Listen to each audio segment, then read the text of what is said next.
Le Mali, à l'instar des autres pays du monde, célèbre demain, 9 décembre, la journée internationale de lutte contre la corruption.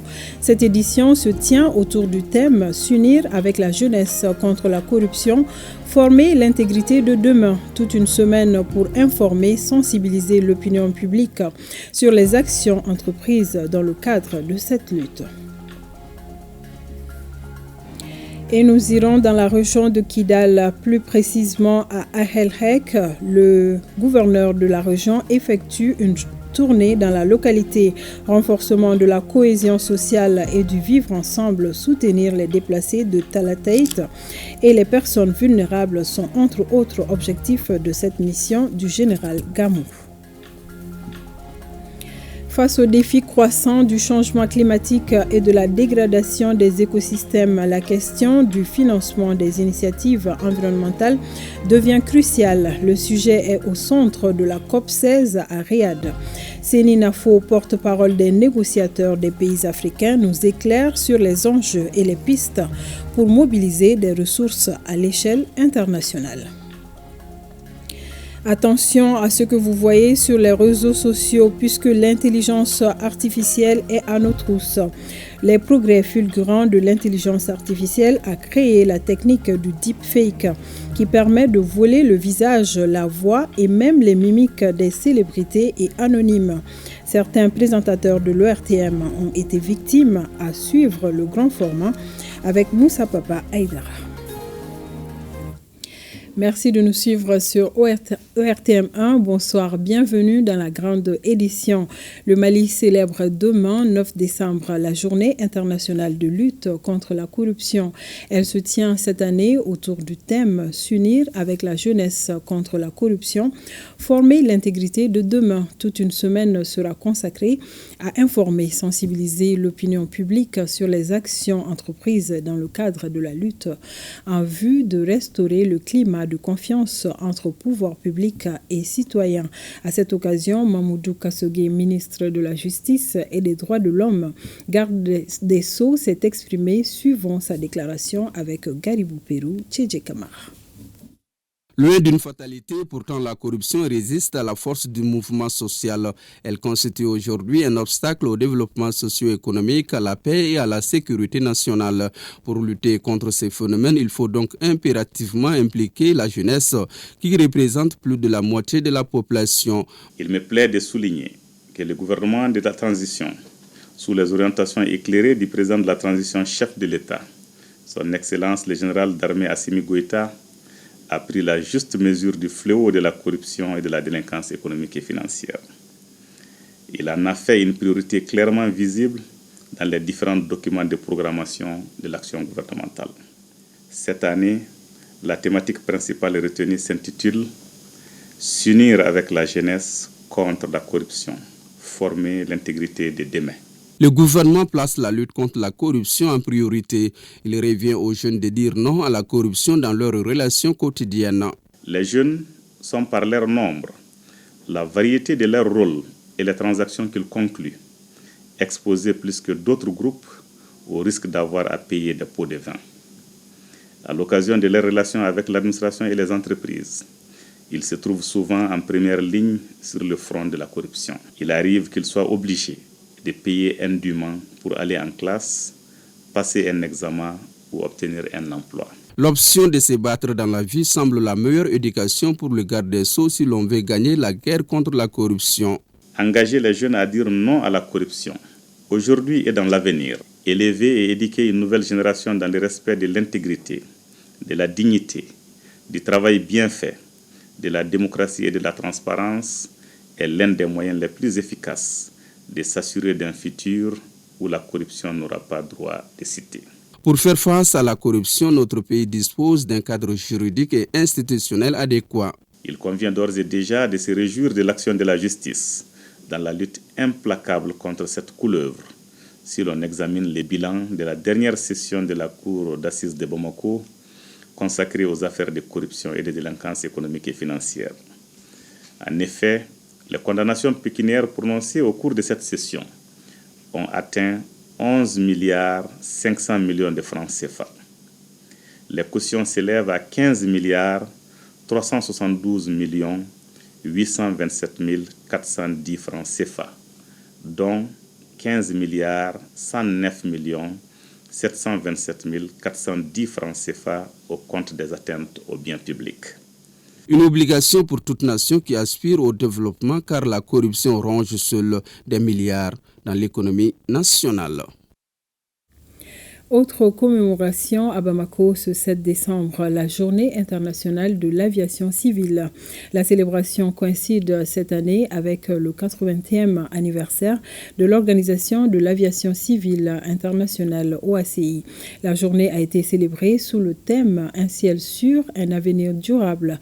OACI, 80 ans, le compte-rendu de Seydou Traoré. 7 décembre 1944, 7 décembre 2024. Cela fait 80 ans que l'Organisation de l'aviation civile internationale OACI est au service de l'humanité. À cette occasion, les acteurs du secteur de l'aviation civile, anciens et nouveaux, étaient nombreux à la célébration de leur journée pour un partage d'expériences et apprécier les avancées et innovations apportées au développement de l'aviation civile. Particulièrement après les événements du 11 septembre 2001 aux États-Unis, l'aviation civile a vraiment migré.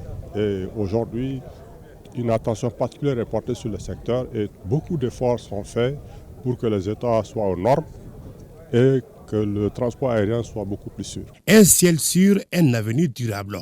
OACI 80 ans est le thème retenu pour mesurer le chemin parcouru pendant 4 décennies. De nos jours, l'OACI compte 193 États membres, souverains dont le Mali qui a adhéré le 18 août 1961, soit aux premières heures de son indépendance. Avec cette adhésion, notre pays a apporté sa pierre au développement harmonieux de l'aviation civile pour une coopération plus dynamique. Face aux besoins sans cesse croissants du monde, le transport aérien joue un rôle primordial de l'amélioration pour s'adapter à l'évolution en proposant de nouvelles technologies aux usagers. Cette journée de l'aviation civile a également été le cadre idéal pour remercier les exploitants de l'aviation civile pour leur sacrifice. La direction générale de l'ANAC a aussi mis en relief les efforts des plus hautes autorités pour le développement des infrastructures dans le domaine du transport aéroportuaire, ainsi que la formation continue du personnel technique pour un ciel malien plus sûr au bonheur des usagers. L'USAID Mali lance un projet dénommé Chifi Nitagné. Il concerne 2 régions en plus du district de Bamako. Ce projet doit doter 20 000 jeunes de compétences nécessaires pour accéder au marché de l'emploi. Le coût global s'élève à 25 millions de dollars, soit plus de 15 milliards de francs CFA. Notre reporter Soumaou Aïdara était à la cérémonie de lancement. Suivant. Ce nouveau projet des États-Unis intitulé Chifi Nitagné, qui veut dire entre autres l'évolution des jeunes, prend donc corps à Bamako. L'USAID Mali souhaite renforcer les compétences de 20 000 jeunes âgés de 15 à 29 ans pour leur permettre de réussir dans leur vie professionnelle. Les jeunes aspirent à des opportunités concrètes, entre autres un emploi stable, des formations qualifiantes et des espaces qui leur offrent de meilleures opportunités pour se construire. Ce projet Chifi Nitagné est un projet pour les jeunes, par les jeunes et avec les jeunes.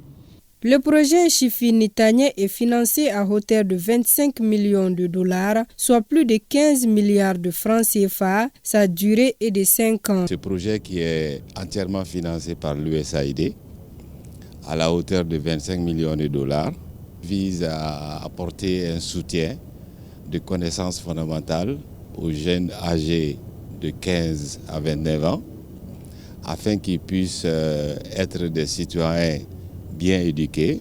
Les jeunes du Mali représentent plus de 60% de la population, mais ils font face à des défis majeurs. L'avenir du Mali dépend du potentiel de ces jeunes. Le programme Chifi Nitagné soutiendra jusqu'à 20 000 jeunes, y compris ceux en situation de handicap, dans les régions de Ségou, Mopti et Bamako. L'employabilité des jeunes fait partie des priorités de l'État. C'est pourquoi ce projet vient à point nommé, selon le ministre chargé de la jeunesse. Au niveau de l'État, nous n'avons pas tous les moyens qu'il faut pour pouvoir aider notre jeunesse. Nous avons besoin des partenaires. Nous avons besoin que les partenaires nous accompagnent. Mais nous avons besoin que les partenaires nous accompagnent dans la vision que nous avons. Notre vision aujourd'hui, c'est de nous aider à ne pas rendre notre jeunesse paresseuse. Il y a des priorités. Les jeunes ont des difficultés au niveau de l'emploi, au niveau de l'éducation, au niveau de leur prise en charge, au niveau des violences basées sur les genres et beaucoup d'autres choses. Ici, il ne s'agit pas de venir et de profiter d'un financement.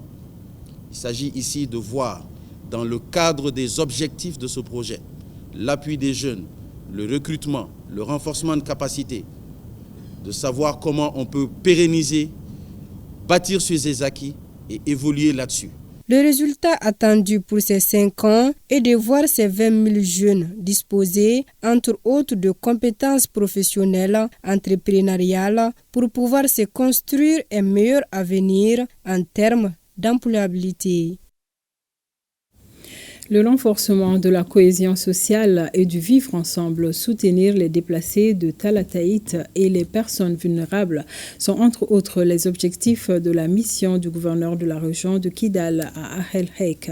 La question sécuritaire était au cœur des échanges avec le général Gamou qui a exhorté les populations à soutenir les forces de défense et de sécurité. Sidi El Medi Aga Al-Bakar. À la tête d'une forte délégation, le gouverneur de la région de Kidal est à Ahelhek pour impulser une nouvelle dynamique au vivre ensemble et fédérer toutes les communautés autour des valeurs républicaines. Visite à Ahelhek, c'est pour rencontrer la population déplacée d'Ahelhek même, des villages, et la population déplacée de Talatayt qui se retrouve aujourd'hui dans les villages d'Ahelhek. Donc nous sommes venus au nom des autorités de la transition, le général d'armée Assimi Goïta, pour apporter des soutiens d'abord à la population déplacée, en même temps aux enfants de l'école d'Ahelhek.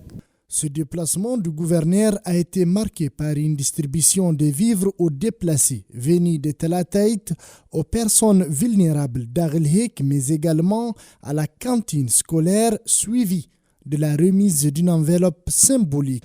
Cette visite nous comble de joie et donne espoir de vie aux populations dans le cadre du retour de la paix et dans la région de Kidal. Monsieur le gouverneur, votre engagement patriotique auprès des populations n'est plus à démontrer.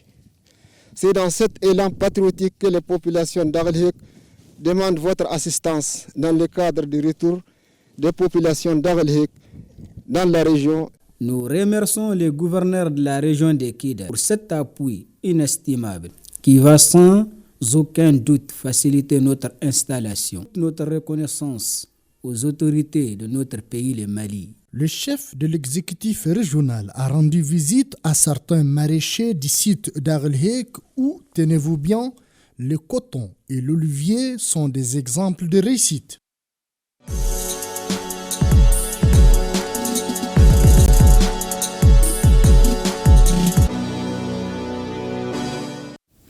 Grand format de ce 20h. Ne croyez pas à tout ce que vous voyez sur les réseaux sociaux, puisque l'intelligence artificielle est en nos trousses. Les progrès fulgurants de l'intelligence artificielle a créé la technique du deepfake qui permet de voler le visage, la voix et même les mimiques des célébrités et anonymes.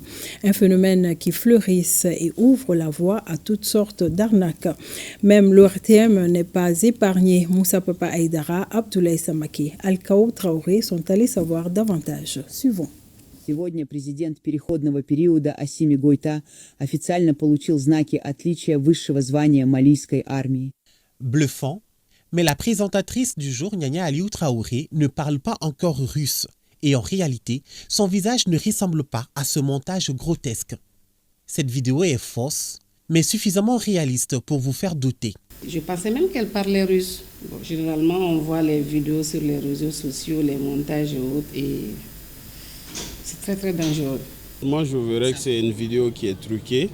Bon, même le mouvement de sa tête, ses lèvres, on voit directement que ce n'est pas la journaliste qu'on connaît sur ORTM.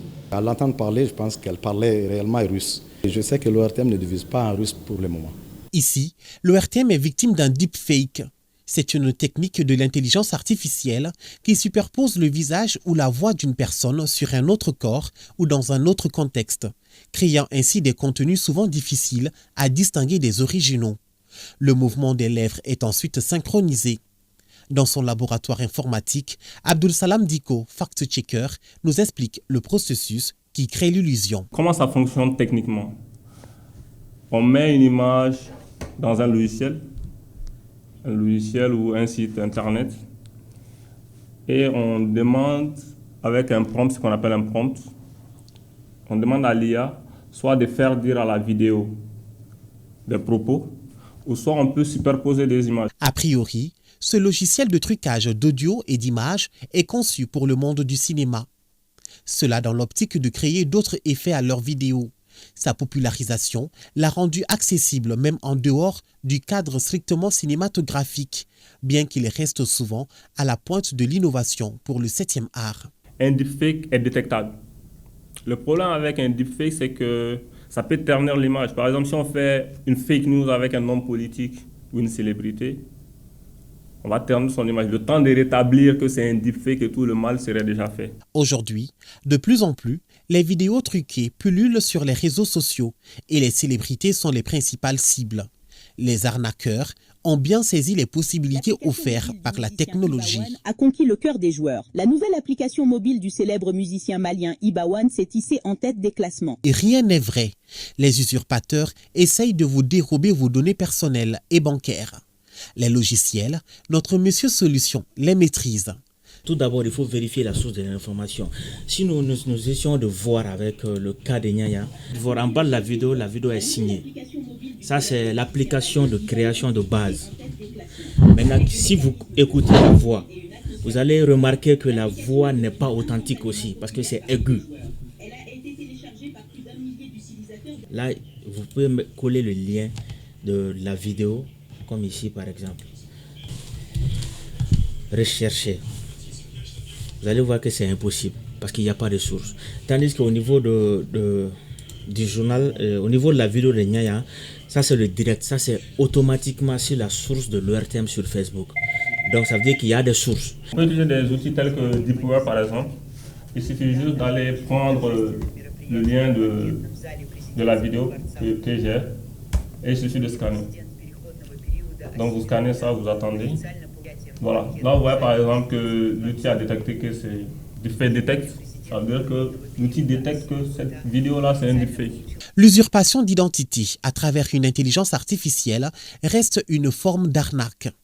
Au pôle de lutte contre la cybercriminalité, il est recommandé de porter plainte.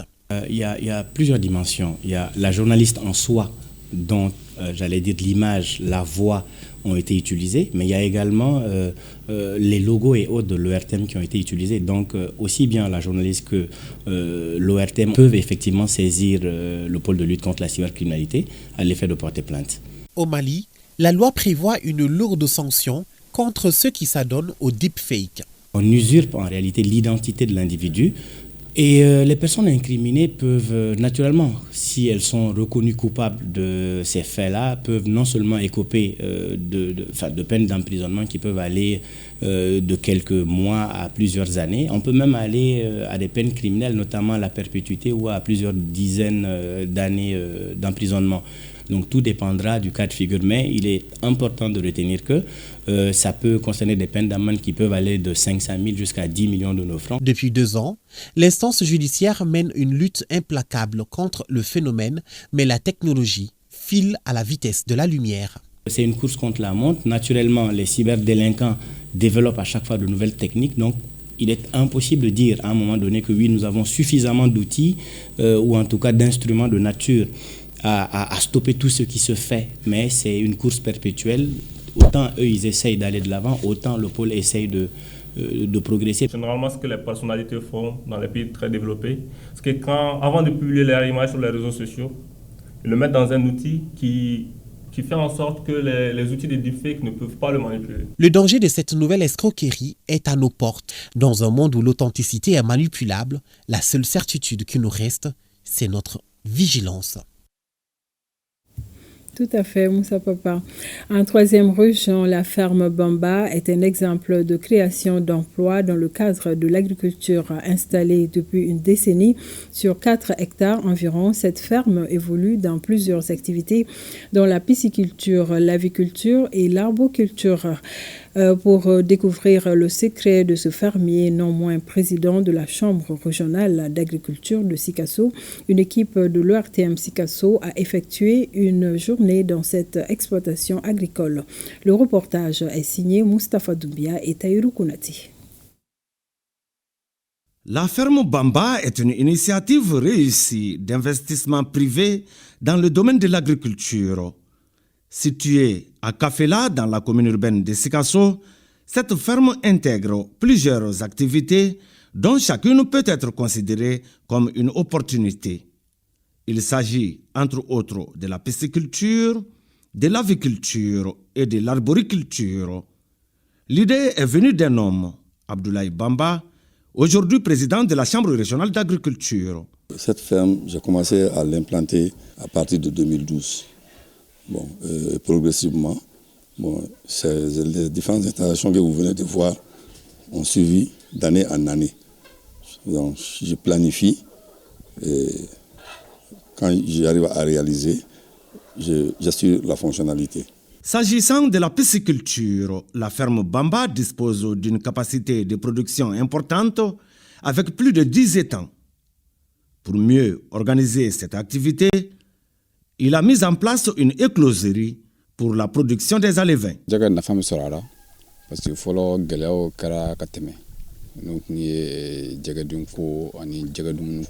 La pisciculture est une activité rentable, bien que nous avons rencontré des difficultés au départ liées à la disponibilité des alevins et de l'aliment poisson. Aujourd'hui, je peux produire plus de 20 000 alevins en 2 jours. La pisciculture peut constituer l'activité principale d'un jeune à condition de disposer d'un fonds de roulement conséquent. Ils sont au total 3 enfants impliqués dans les travaux de la ferme pour s'occuper des activités de pisciculture, d'aviculture et d'arboriculture. Chaque enfant s'occupe d'un volet spécifique dont la réussite lui incombe. Une stratégie dont l'objectif est de créer des emplois et de préparer la relève. Je vais quand même montrer aux jeux des jeunes que vraiment l'activité fermière peut rapporter.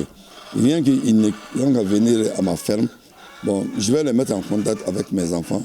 Ils vont se poser des questions. Eux-mêmes, ils vont voir si réellement on peut gagner quelque chose ou on ne peut pas gagner quelque chose. Les activités de la ferme Bamba bénéficient du soutien de l'État ainsi que des projets et programmes. Je suis dans des coopératives en production de lait.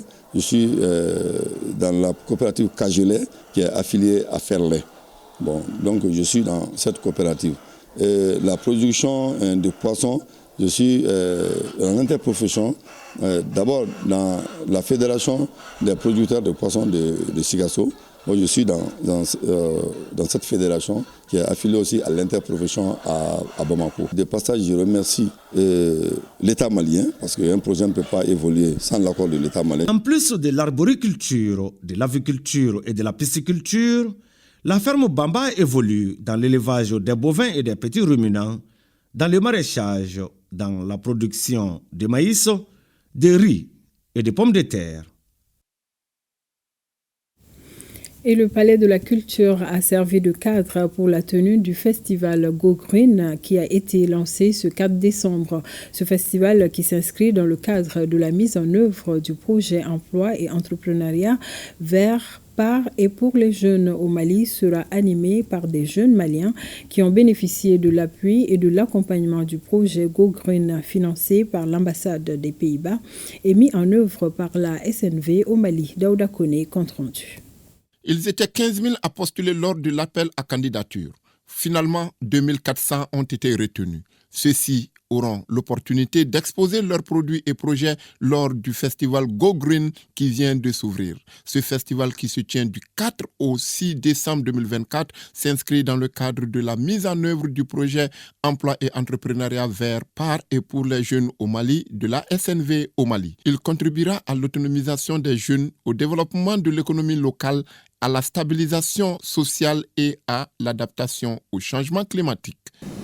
Le projet Go Green est bâti sur un demi-siècle d'expérience de SNV au Mali et en Afrique de l'Ouest dans l'appui des secteurs de l'eau, de l'énergie renouvelable, de l'agriculture, de l'élevage, de gestion de ressources naturelles, de changement climatique, de genre et inclusion sociale, de gouvernance et de l'entrepreneuriat et l'emploi des jeunes. Les Pays-Bas se sont engagés à promouvoir les solutions qui contribuent à l'adaptation au changement climatique et à la mitigation de ses effets. Ils sont de Mopti, Ségou, Sikasso et Bamako et vont animer une foire écologique, participer au concours Climaton et à l'atelier de réflexion et de recyclage des acteurs de l'écosystème sur les opportunités d'emploi et d'entrepreneuriat vert et barrières. Vous les jeunes, continuez à vous informer sur toutes les opportunités d'emploi qui puissent exister pour vous. Ce projet vous attire votre attention sur la sauvegarde de l'environnement à travers la gestion des déchets. Le festival Go Green, ce sont aussi des masterclass sur le changement climatique et entrepreneuriat et des concerts géants sur les berges du fleuve Niger.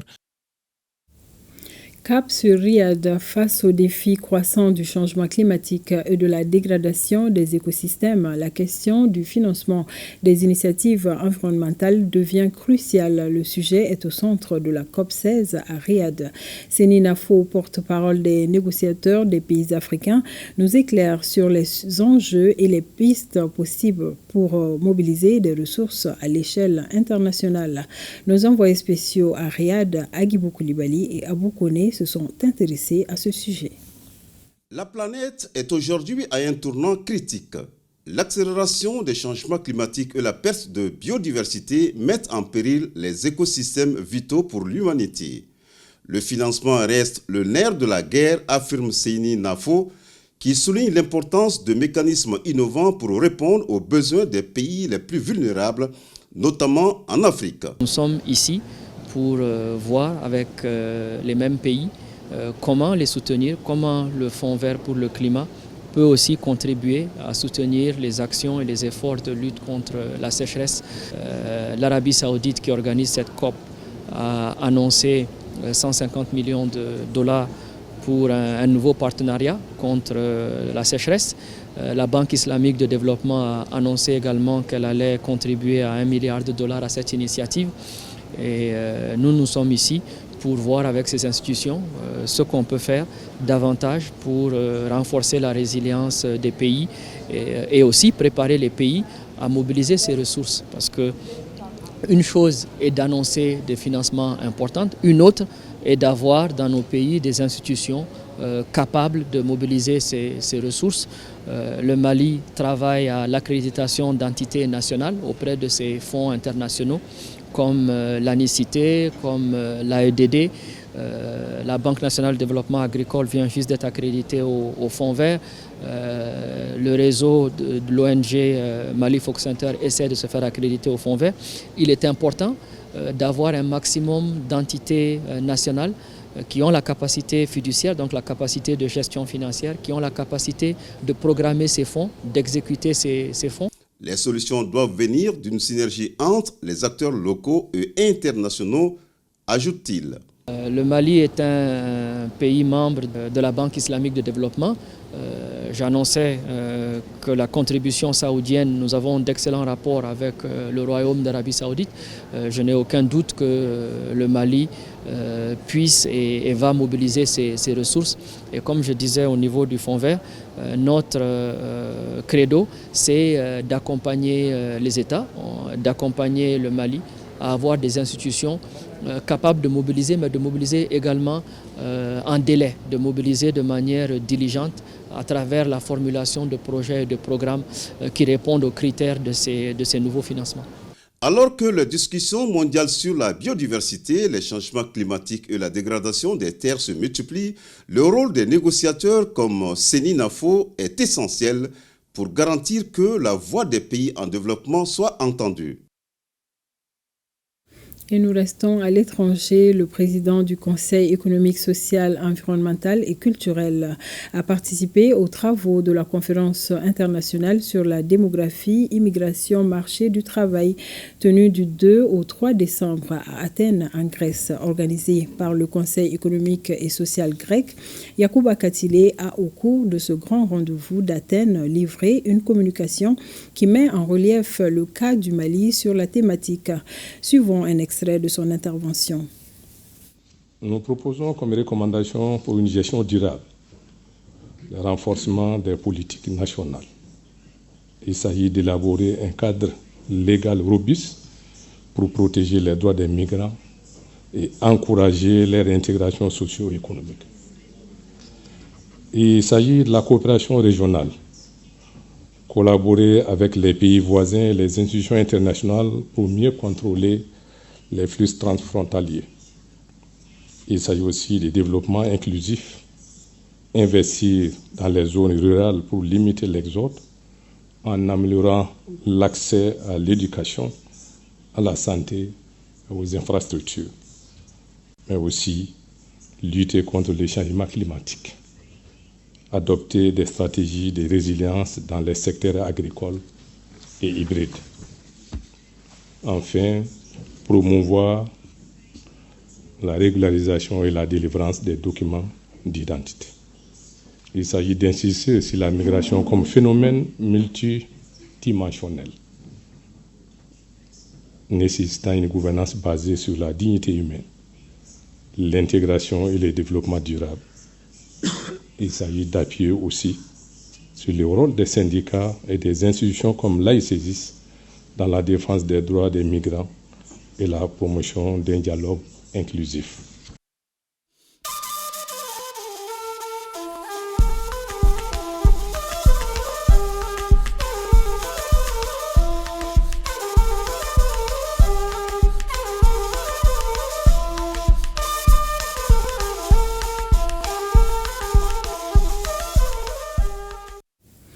Le ministre d'État, ministre en charge de la communication, Jean-Emmanuel Ouédraogo, est désormais le nouveau Premier ministre du Burkina Faso. L'annonce a été faite ce samedi 7 décembre 2024 par le secrétaire général du gouvernement. Jean-Emmanuel Ouédraogo remplace à ce poste Apollinaire Kelem de Tambela. Le portrait du nouveau chef du gouvernement avec Aboubakar Sagnon. Pour diriger le prochain gouvernement du Burkina, le président du Faso, le capitaine Ibrahim Traoré, place sa confiance à Rimtalba Jean-Emmanuel Ouédraogo. Le nouveau chef du gouvernement est nommé dans un décret présidentiel daté du 7 décembre 2024.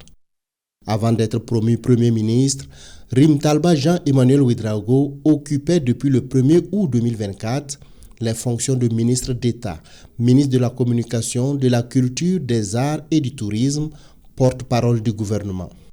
C'est dire que le nouveau chef du gouvernement occupait déjà une importante place au sein de l'appareil d'État. Journaliste, titulaire d'un diplôme professionnel de conseiller en sciences et techniques de l'information et de la communication, d'une licence en sociologie rurale et sociologie du développement de l'université Joseph Kizerbo et d'un master en médiation et management des conflits au département de philosophie de l'université Joseph Kizerbo, Rimtalba Jean-Emmanuel Ouédraogo est d'abord promu ministre de la Communication, de la Culture, des Arts et du Tourisme le 25 octobre 2022, alors qu'il occupait les fonctions de directeur de la télévision du Burkina. À la tête de ce département, Rimtalba Jean-Emmanuel Ouédraogo a relevé avec brio plusieurs défis malgré le contexte sécuritaire difficile. On peut noter l'organisation réussie de 2 éditions de la Semaine nationale de la culture, la tenue avec brio de la dernière édition du FESPACO et l'immense travail abattu pour l'inscription de la Cour royale de Tébélé au patrimoine mondial de l'UNESCO. Jean-Emmanuel Ouédraogo, c'est celui qui a également su porter la voix du gouvernement lors de moments décisifs, On se souvient de la clarification faite sur la dénonciation des accords militaires avec la France et l'annonce du retrait des pays de l'AES de la CEDEAO. Rimtalba Jean-Emmanuel Ouedraogo a aussi occupé le poste de rédacteur en chef de la télévision du Burkina de 2016 à 2021, média au sein duquel il a travaillé comme journaliste et présentateur du journal télévisé et de certaines émissions phares comme Sur la Brèche. Officier de l'ordre national, le nouveau Premier ministre est un homme qui a le goût et la culture de l'excellence. Rimtalba Jean-Emmanuel Ouedraogo a aujourd'hui la charge de former un gouvernement capable de répondre aux besoins urgents des Burkinabés tout en renforçant le combat pour la reconquête du territoire national. Nous vous l'annoncions hier, le lancement officiel de la 13e édition du Salon international de l'artisanat pour la femme, SAFEM, couplé à la 2e édition du Salon nigérien du meuble. L'objectif visé à travers ce salon est de créer un cadre professionnel et serein pour la promotion de l'artisanat féminin. Parmi les pays invités, le Mali représenté par le ministre en charge de l'artisanat Mahmoud Dafé que vous allez suivre. Salue cette initiative qui vise à renforcer le partenariat entre les pays de l'AES. Des propos recueillis par nos confrères de la télévision nigérienne, Jamila Amadou et Mahamadou Adamou. Un grand honneur pour notre pays de participer en tant que pays invité spécial de cette 13e édition du SAFEM. Cette édition, non seulement nous avons célébré l'innovation et la créativité des artisans et des artisans du Niger, mais aussi de toute la Confédération des États du Sahel. Je voudrais profiter pour saluer l'engagement et la créativité des dirigeants des différents chambres de métiers de la Confédération qui viennent de signer un mémorandum pour concevoir, pour construire cette nouvelle étape dans l'union de la Confédération, à savoir un mémorandum qui va consacrer une confédération entre les différentes chambres de métiers du Niger, du Mali et du Burkina Faso. Donc c'est le lieu de les saluer et je voudrais les transmettre les chaleureuses salutations du général d'armée Assimi Goïta, président de la République du Mali, chef de l'État, chef de la transition du Mali, qui est en exercice aujourd'hui, qui est en charge de la présidence de la Confédération. Donc c'est pour dire tout simplement que nous avons été heureux de voir nos frères du Sahel se donner la main pour construire un an commun, une vision commune et une communauté de destin. Aujourd'hui, l'artisanat est un pilier important qui consolide l'amitié, la fraternité, mais aussi les liens de collaboration entre nos peuples. L'inscrire de cette façon dans cette dynamique d'industrie culturelle, d'industrie artisanale, c'est quelque chose qui va participer à la création d'emplois décents dans nos cités, dans nos territoires, toute chose qui va permettre une souveraineté économique de nos États.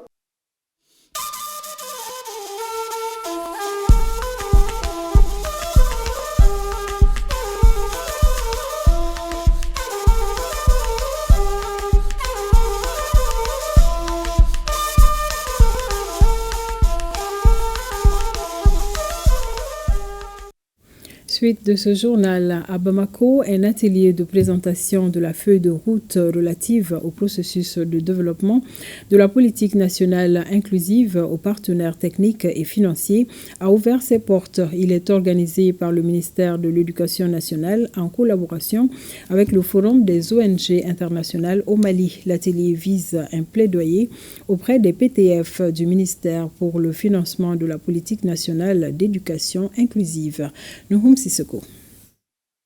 L'évolution des défis en matière de scolarisation des enfants handicapés et les limites de l'éducation spéciale ont conduit le ministère de l'Éducation nationale à se tourner vers l'éducation inclusive pour gagner le pari de l'éducation pour tous. Le processus de développement d'une politique nationale d'éducation inclusive a été relancé à travers un atelier organisé par le ministère en collaboration avec FONGIM, Forum des ONG internationales au Mali. L'atelier a enregistré la participation des organisations de personnes handicapées, FEMAF, UMAV, AMASU, AMPHP, mais également l'UNESCO et l'UNICEF. 3 mois plus tard, Un projet de feuille de route décliné en 6 axes a été présenté avec un bilan d'action assorti d'un budget de 234 millions de francs CFA pour le développement de la politique nationale d'éducation inclusive. Le présent atelier a pour objectif de vous présenter la feuille de route en vue de recueillir votre soutien, surtout financier,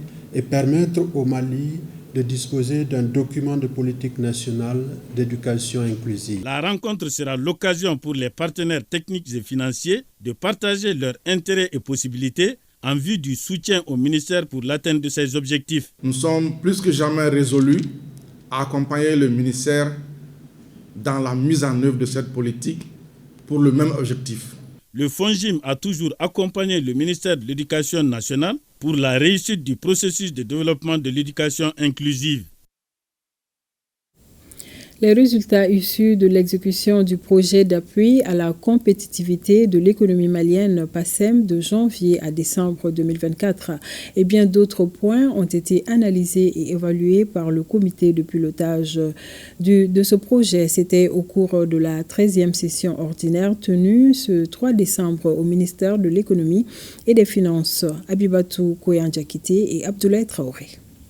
Le comité de pilotage du projet d'appui à la compétitivité de l'économie malienne PACEM se réunit pour la 13e fois. Une session ordinaire qui a pour objectif de faire l'état de mise en œuvre des recommandations formulées lors de la 12e session tenue en juillet dernier. Ça permettra à l'ensemble des membres du comité de pilotage de pouvoir opiner, notamment sur les difficultés rencontrées par l'unité de gestion et même par rapport à l'ensemble des acteurs. Il y a également le PTBA 2025. Là également, il s'agira vraiment de faire un choix par rapport aux activités. C'est comme je l'ai dit, 2025, c'est la fin du projet. Donc c'est extrêmement important qu'on se focalise sur les activités que nous pouvions réaliser. Cela dit, on note que le projet a pu signer 4 contrats d'un montant de plus de 594 milliards de francs CFA à décaisser d'ici la fin de l'année en cours. Au cours de cette session, des orientations sont donc données pour garantir l'atteinte des objectifs d'ici la fin du projet. C'est un projet qui est très entendu par le peuple malien. Et nous savons que nous avons déjà fait le pas de la dernière session à celle-ci. Et nous comptons quand même améliorer cette situation, surtout au niveau de l'élevage. Et au niveau du laboratoire de Sabalibougou, on doit les doter de bétaillères pour le transport des animaux des zones de vente vers l'abattoir. Et aussi, on doit mettre à la disposition de l'abattoir aussi des camions frigorifiques pour améliorer le transport de la viande à l'intérieur de la ville de Bamako. L'appui au PME-PMI pour l'accès aux opportunités d'exportation et le soutien à la facilitation des investissements privés sont des missions du PACEM, un projet financé sous forme de dons par la Banque africaine de développement à travers le Fonds africain de développement et par une contribution de l'État malien. Les travaux de l'Assemblée générale de l'Association pour le développement économique, social et culturel du Cercle de Yélimani se sont déroulés à Bamako. À l'issue de cette Assemblée générale, un nouveau bureau a été mis en place, dirigé par le général de division à la retraite Sadio Gassama. Il place son mandat sous le signe du renforcement des acquis et le rassemblement des ressortissants autour des idéaux de développement de la localité. Youssouf Diakité, Gaussou Touré.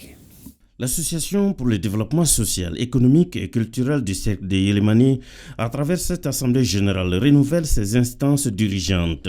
Le nouveau bureau met au centre de ses priorités le renforcement des acquis et la réalisation de nouveaux projets de développement. Il y a beaucoup de défis qui attendent.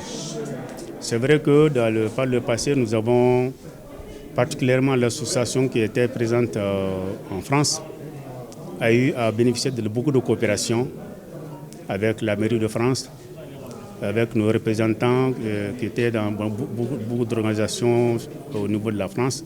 On a bénéficié de beaucoup de projets. Avec l'appui du gouvernement du Mali aussi, nous avons réalisé beaucoup de projets. Au regard de l'immensité des nouveaux défis à relever, le président invite l'ensemble des sympathisants de l'association à une synergie d'action pour faire face aux challenges. L'état de la route aujourd'hui, quand vous quittez Kaï pour aller à Yélimani, c'est beaucoup de peine. Nos enfants qui sont en train d'aller mourir dans l'océan, ils sont très nombreux. Chaque fois qu'un bateau se noie, chacun de nous se pose la question, mais est-ce que je n'ai pas un de mes enfants là-dedans? Et ça, c'est une préoccupation essentielle. Il faut que notre association travaille pour faire en sorte que nos enfants puissent penser plutôt à mener des activités qui puissent développer le pays et non pas aller mourir dans la mer Méditerranée. Aujourd'hui, je pense que le Mali a un avenir qui est très radieux. Il faut que les enfants fassent confiance en ce pays-là. Et un jour, quand on a reçu des éléments rapatriés de la Libye, je l'ai bien dit qu'il va arriver un jour, et c'est plutôt au Mali que les enfants vont chercher à partir. Moi, je rêve encore de ce jour-là, je ne suis pas déçu. Je sais que ça va venir. Les intervenants tour à tour appréciaient la reprise des activités de l'association pour le développement économique du cercle de Yélimani. Dans un contexte marqué par de nombreux défis sécuritaires et politiques, la jeunesse malienne se mobilise pour soutenir les autorités de la transition. Cela à travers un grand meeting organisé par l'Alliance Amata Mali-Tagné. Au cours de ce meeting, un message fort de solidarité et d'engagement a été adressé aux dirigeants de la transition. Salim Traoré a suivi. La jeunesse malienne affiche son soutien aux autorités de la transition. Un exemple concret porté par l'Amata Alliance Mali-Tagné à travers un meeting organisé pour l'occasion. Amata tient ce meeting pour réaffirmer son soutien aux femmes et son attachement à l'unité nationale. Aujourd'hui, grâce à Dieu, au sacrifice de nos martyrs, aux bénédictions de nos anciens et à la résilience du peuple malien, Son Excellence le général d'armée Assimi Goïta, président de la transition, chef suprême des armées, chef de l'État du Mali, et ses compagnons d'armes ont permis au peuple souverain du Mali d'avoir une armée forte, puissante, une armée qui s'affirme sur l'échiquier militaire mondial avec une position interpelle autant qu'elle défie. Nous partageons les mêmes visions, les mêmes objectifs. Nous sommes unis par l'essentiel. Et l'essentiel pour nous, c'est de soutenir la transition, soutenir le président de la transition. Ce rassemblement symbolise l'unité entre les autorités et la population, un partenariat essentiel pour construire un Mali stable et souverain. Le ministère de la Santé et du Développement social a célébré ce 3 décembre 2024 la Journée internationale des personnes handicapées. Le thème choisi cette année est appareillage et aide technique en période de conflit, enjeux et perspectives. Plus de détails avec Youssouf Diakité et Sidi Modibo Dambélé. Le ministère de la Santé et du Développement social, en célébrant le 3 décembre consacré Journée internationale des personnes handicapées, matérialise une fois de plus son combat contre l'exclusion sociale et pour l'intégration des personnes handicapées, le tout piloté par le Centre national d'appareillage orthopédique. Les actions à entreprendre pour porter de 70 à 80% le degré de satisfaction des usagers du citoyen. La prévalence élevée des accidents de circulation par rapport aux autres causes du handicap. L'invitation du Mali à coordonner des actions avec le Burkina et le Niger pour le développement du secteur de la réadaptation dans le cadre de l'espace AIS. L'absence d'ergothérapeutes dans la prise en charge pluridisciplinaire au Sénat. Cette année, la journée est célébrée dans un contexte partenarial avec une synergie d'action. La présence de l'humanité inclusion est une illustration parfaite. Le thème de cette année, intitulé « Appareillage et aide technique en période de conflit, enjeux, difficultés et perspectives pour les acteurs, les décideurs et les partenaires techniques et financiers trouve toute sa pertinence. Le comité international de la Croix-Rouge a saisi l'opportunité pour saluer l'organisation du symposium et celle de la journée des personnes handicapées par le gouvernement du Mali. Tout au long de ces sessions, nous avons été témoins de discussions fructueuses, de témoignages poignants et des propositions innovantes pour répondre aux besoins urgents des personnes blessées et handicapées par les conflits armés. Le ministère de la Santé et du Développement social lance une fois de plus un appel à l'ensemble des acteurs et surtout aux partenaires pour l'intégration des questions de handicap dans les programmes de développement. Je voudrais ici remercier nos partenaires du CICR et du DHI pour leur accompagnement constant dans la prise en charge des personnes en situation de handicap, surtout dans ce contexte marqué par l'insuffisance des ressources humaines dans cette matière. Le département de la santé rassure que les recommandations formulées seront prises en compte pour leur opérationnalisation. Les localités de Sitakili, Tabakoto et Djibouria, 3 CSCOM situés dans le cercle de Kéniéba, ont reçu des ambulances médicalisées. L'enveloppe budgétaire s'élève à près de 258 millions de francs CFA, ce dont vise à garantir à la population de meilleures conditions en termes d'accès à la santé. Soumao Aïdara, compte rendu.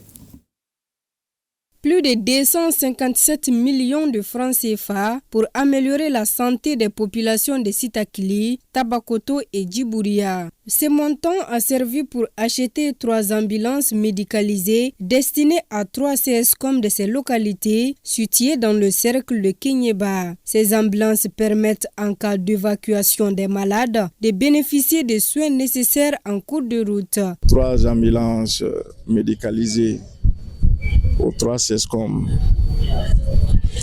des villages de Tabakoto, de Sitakili et de Djibouria. Ces 3 ambulances médicalisées ont coûté environ 258 millions de nos francs et entièrement financées par le budget communal.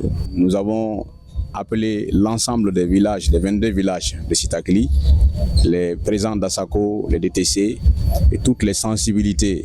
Et ces ambulances étaient là il y a un peu longtemps. Eh bien, lorsque nous sommes venus aux affaires, on a décidé de créer les conditions afin de remettre les clés aux bénéficiaires. Les habitants de ces localités ont beaucoup apprécié ces gestes des donateurs. Nous sommes très contents d'avoir reçu ces ambulances. Cela va nous permettre d'évacuer les malades à tout moment. Mais nous demandons aux autorités de revoir la situation de nos routes qui sont dégradées. Et pour améliorer davantage la santé des populations, une nouvelle ambulance sera remise l'année prochaine au CSCOM du village de Didjan, selon le premier adjoint du préfet de Kéniéba. Il est également prévu de réhabiliter le centre médical de la localité.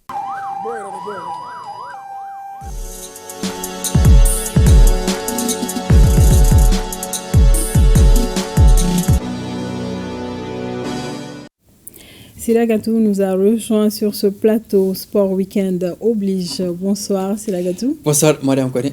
Nous allons donc commencer par les compétitions africaines de clubs. Cet après-midi en Ligue des Champions, phase de groupe, le Djoliba AC a été tenu en échec à domicile 0-0 par Pyramide FC d'Égypte. Oui, les Rouges décidaient à rectifier le tir après leur faux pas inaugural ont buté sur la solide équipe de Pyramide FC d'Égypte. Score final 0-0. Le Djoliba AC s'est mélangé les pédales par moment. Avec 1 point en 2 journées, le Djoliba reçoit le dimanche 15 décembre ici à Bamako les Angolais de Sagrada Esperança pour un match qui s'annonce déjà décisif en termes de comptabilité. On écoute l'entraîneur du Djoliba, c'est Demba Mamadou Traoré, analysant le nul 0-0 face à Pyramide FC au micro de notre reporter Salif Ouedraogo. Début d'une première mi-temps où on était un peu attentiste, cela est tout à fait normal, ça venait quelque part de moi parce que après ce qu'on a vu sur la première rencontre à Tunis, donc on a juste essayé d'observer l'adversaire, de comprendre un peu qu'est-ce qu'il veut faire. Et je pense qu'à partir de 20-25 minutes, on a commencé à mettre les pieds sous le ballon. On est tombé sur une équipe avec beaucoup de joueurs qui dépassent la trentaine, c'est-à-dire qui ont beaucoup d'expérience, contrairement à notre jeune équipe où il y a un 25 ans, un 24 ans, tout le reste en dessous. Mais cela n'est pas une excuse pour nous. Je pense que l'essentiel, ça a été le contenu du jeu. Sur la dizaine d'occasions, je pense qu'il y avait 4 occasions dedans où il y avait un duel à 2-1. Malheureusement, on ne l'a pas mis, mais ça fait partie du football. Donc, personnellement, je pense qu'on pouvait faire mieux. On n'a pas été efficace, à nous de travailler pour l'être. Maintenant, les joueurs qu'on a, je pense qu'une fois qu'on arrive à créer des occasions, ça veut dire qu'on peut marquer des buts. Et en déplacement à Luanda, le stade malien de Bamako en Coupe de la Confédération, phase de groupe arrache le nul, un but partout face aux Angolais de Desportivo d'Assoul. Oui, le stade malien avait pourtant ouvert le score à la 65e minute par Siaka Diaby avant de se faire rejoindre à la 75e minute. Les Blancs prennent un point de leur voyage face à Desportivo Luanda d'Assoul et affichent 4 points en 2 journées. Le fauteuil de leader du groupe B est occupé par la Renaissance sportive de Berkane du Maroc, 6 points. Prochain adversaire du Stade malien le dimanche 15 décembre, ce sera à Berkane. Et à présent, direction Sikasso, la traditionnelle journée du sport de masse initiée par le ministère en charge des sports a été fêtée. Oui, le thème retenu ce mois est la promotion des disciplines peu connues de la région de Sikasso. Cette journée du sport de masse délocalisée au royaume du Kénédougou a connu un franc succès. Nos envois spéciaux à Sikasso sont Daouda Kone et Sidi Modibo Dambélé. C'est une marche citoyenne qui a marqué le sport de masse du mois de décembre 2024 à Sikasso. Avec un parcours de 2 km, les marcheurs du jour ont pris le départ à Sikasso-Mankourani devant la délégation régionale de la Chambre de commerce et d'industrie du Mali. La marche de soutien là, au Mali, là, ça il le faut. Donc c'est ce qui me motive de participer à votre marche. Le ministre de la Jeunesse nous a associés pour montrer le bon exemple aux jeunes. Parce qu'ils doivent savoir, comme on le dit, un esprit sain dans un corps sain. Donc, démontrer à ces jeunes-là de constater cela physiquement sur le terrain. Voilà des vieilles personnes qui ont 112 ans, 74 ans. Moi, j'en ai 72, Dieu merci.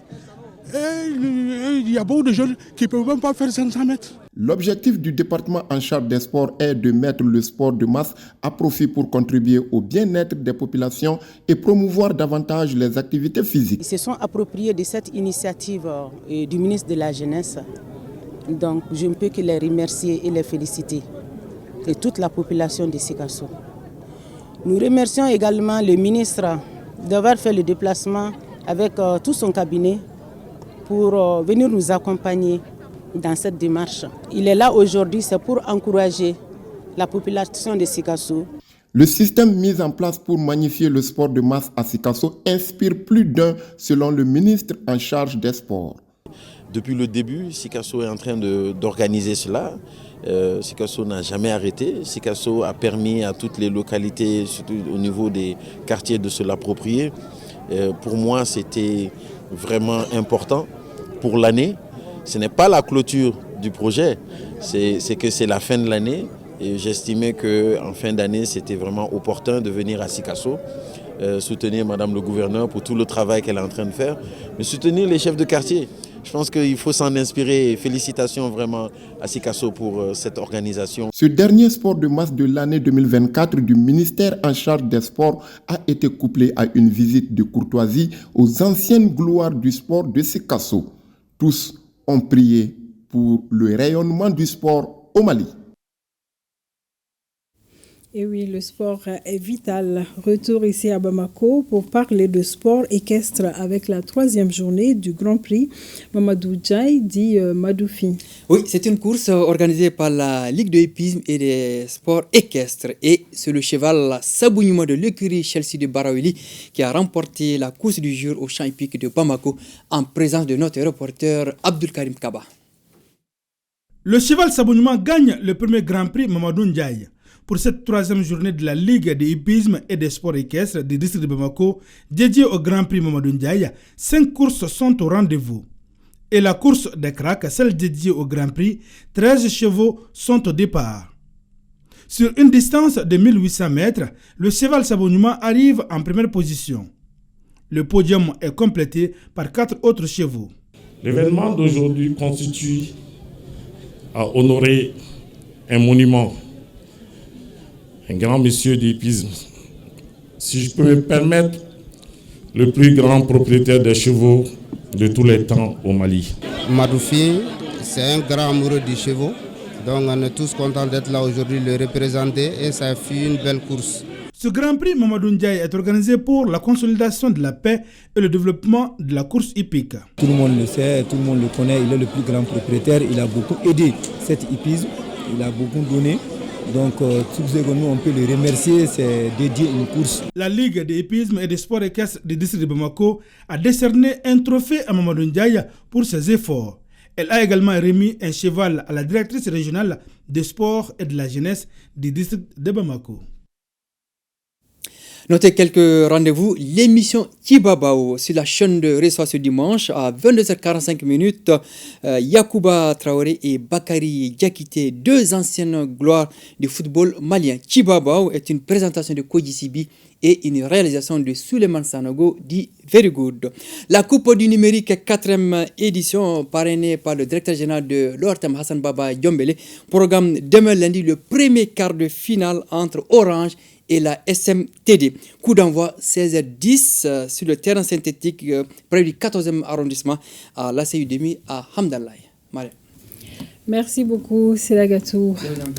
Et nous avons une triste nouvelle. Le gouverneur de la région de Ségou, le contrôleur général Alassane Traoré, nous a quittés ce matin à la suite d'un accident de circulation survenu sur la route Ségou-Bamako. Cet officier de police est mort à la tâche entre les activités de la phase régionale des États généraux de la santé, dont il a clôturé les travaux vendredi dernier, et la phase nationale dont il s'apprêtait à participer. La nature en a décidé autrement.